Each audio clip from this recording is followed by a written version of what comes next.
Selanjutnya kita masuk ke agenda materi pengujian hipotesis. Secara makna ini pengujian hipotesis menurut Lin di buku Statistical Techniques in Business and Economics, yaitu prosedur berdasarkan sampel dan teori peluang untuk menentukan apakah hipotesis merupakan pernyataan yang masuk akal. Jadi memang hipotesis ini berangkat dari informasi sampel. Ya, dari informasi sampel, kemudian benar nggak nih perhitungan atau hasil perhitungan sampel kita itu kita uji. Karena kan kita ngambil sampel acak. Contohnya ini ya, misalnya di sini ada populasi karyawan. Ya, dari populasi karyawan kita mau meneliti mengenai usia. Ya, usia karyawan. Nah, kemudian karena karyawan sangat banyak, saya ambil hanya 2 kelompok saja, misalnya ini saja. Nah, dari sini pertama-tama kita hitung dulu rata-ratanya ini menggunakan materi di materi-materi di sebelum UTS ya, yaitu menghitung rata-rata. Ternyata hasil rata-rata usia dari 2 kelompok ini kan kita ngambilnya sampelnya secara acak ya.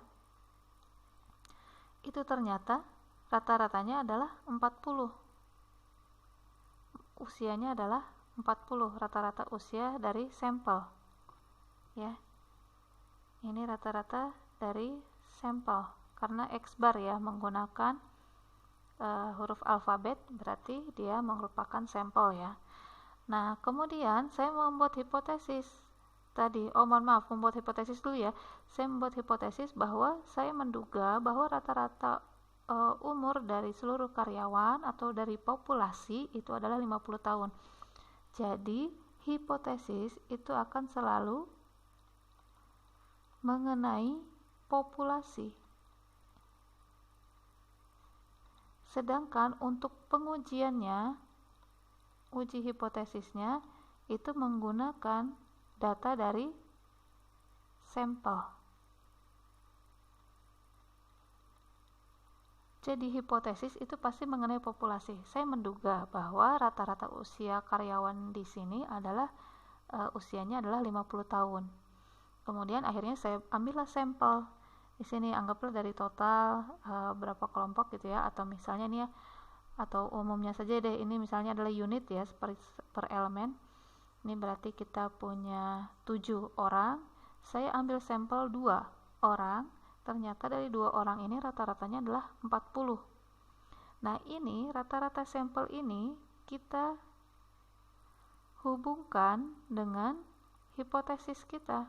Hipotesis mengenai populasi.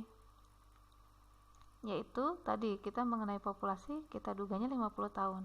Itu perantaranya adalah menggunakan hipotesis. Kita uji, ternyata hipotesis kita ditolak. Berarti rata-rata usia karyawan itu tidak sama dengan 50 tahun. Misalnya seperti itu. Jadi itu ya, karena sampel acak, karena sampel itu diambil secara acak, ini bisa saja yang diambil itu misalnya ini adalah nggak mungkin 70 ya.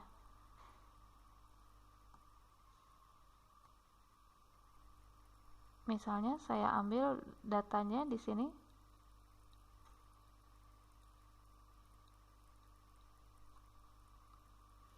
Data ini misalnya ini datanya adalah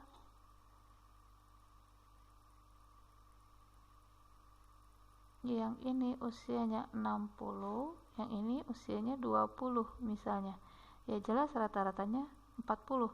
Padahal mungkin pada dasarnya dia rata-rata seluruhnya benar 50 tahun. Ya, tapi karena kita ngambil sampel yang ini, karena memang pengambilan sampel kan secara acak, sehingga rata-rata hipotesis kita ditolak karena rata-ratanya ternyata 40. Nah, ini untuk menolak hipotesis ini melalui tahapan uji hipotesis. Seperti itu ya. Jadi tadi saya ulangi kembali bahwa hipotesis itu selalu mengenai populasi. Nah, untuk menguji hipotesis kita itu menggunakan data dari sampel. hipotesis itu bisa sembarang, kita bisa menduga apa saja, menduganya tidak terbatas ya. Yang jelas tadi hipotesis itu dibuat didasarkan kita buat berdasarkan tadi bisa pengetahuan, bisa hasil penelitian, bisa dari pengalaman tadi, atau bisa dari ketajaman berpikir. Jadi bebas saja ya, yang jelas punya dasar ketika kita membuat hipotesis. Kemudian hipotesis ini mau kita uji, cara mengujinya bagaimana? Kita ambil sampel. Dan pengambilan sampel acak ini kan bisa menyebabkan banyak hal ya. Bisa saja memang rata-ratanya memang benar 50, cuma kita ngambil sampelnya kebetulan dapatnya karena diambil secara acak atau random, kebetulan dapatnya yang menghasilkan rata-rata 40. Seperti itu ya. Jadi di sini penolakan hipotesis ini bisa kita kerjakan lagi gitu ya, misalnya dengan ngambil sampel acak yang lain, rata-ratanya bagaimana, kemudian ambil lagi sampel acak yang lain, rata-ratanya bagaimana, sehingga kita benar-benar bisa yakin umur populasi itu 50 tahun atau bukan. Seperti itu ya. Ini secara definisi. Langkah-langkah pengujian hipotesis merupakan langkah-langkah atau tahapan yang dilakukan untuk memutuskan apakah hipotesis yang dibuat itu diterima atau ditolak. Ya, jadi ada dua kemungkinan, yaitu menolak hipotesis atau menerima hipotesis. Kalau istilah menolak hipotesis, berarti hipotesis yang dibuat sudah jelas tidak benar. Tapi kalau menerima hipotesis, bukan berarti hipotesis yang dibuat benar ya, tapi tidak cukup bukti untuk menolak hipotesis. Gitu ya. Jadi kalau misalnya kita menerima hipotesis, bukan berarti hipotesis itu sudah jelas benar, bukan ya, tapi memang tidak cukup bukti untuk menolak hipotesis tersebut.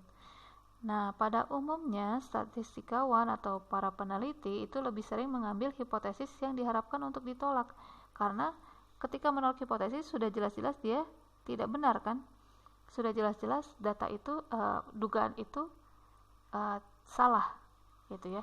Sedangkan kalau kita tujuannya adalah untuk menerima hipotesis, kan masih tidak cukup bukti, nanti bolak-balik lagi kita ngambil sampel tadi ya, seperti yang saya contohkan, ambil sampel yang baru, kemudian uji lagi, dan seterusnya. Jadi tujuannya yang kita harapkan ditolak taruh di H0. Nah, jadi tujuan utamanya adalah untuk menolak H0. Ketika sudah dalam kesimpulan menolak H0, berarti hipotesis 0 kita yang kita buat, H0 yang kita buat itu sudah pasti salah, sudah pasti tidak benar. Maksudnya seperti itu. Ini ya, karena sifat untuk untungan yang melekat dalam pengambilan sampel acak tadi seperti yang saya sampaikan, maka setiap keputusan mengenai penerimaan atau penolakan H0 itu mengarah pada kemungkinan membuat kesimpulan yang salah. Bisa saja tadi kita membuat H0 ditolak padahal sebenarnya H0 itu yang benar. Nah, itu kan suatu kesalahan.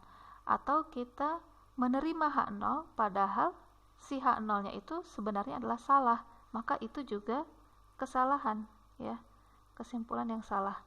Nah, maka untuk kesalahan pengujian hipotesis, kesalahan uji hipotesis itu kita rumuskan di sini, ada rumusannya, yaitu kesalahan jenis 1 dan kesalahan jenis 2 ya, penamaannya hanya begini saja ya. Nah, maknanya kalau untuk yang jenis 1 kita menolak H0 padahal pada kenyataannya H0-nya benar. Ya. Kan kalau H0 benar harusnya kan diterima ya, tapi kita malah menolak. Ini kan suatu kesalahan. Ini dinamakan kesalahan jenis 1. Kemudian kesalahan jenis 2, kita menerima H0 padahal H0-nya salah.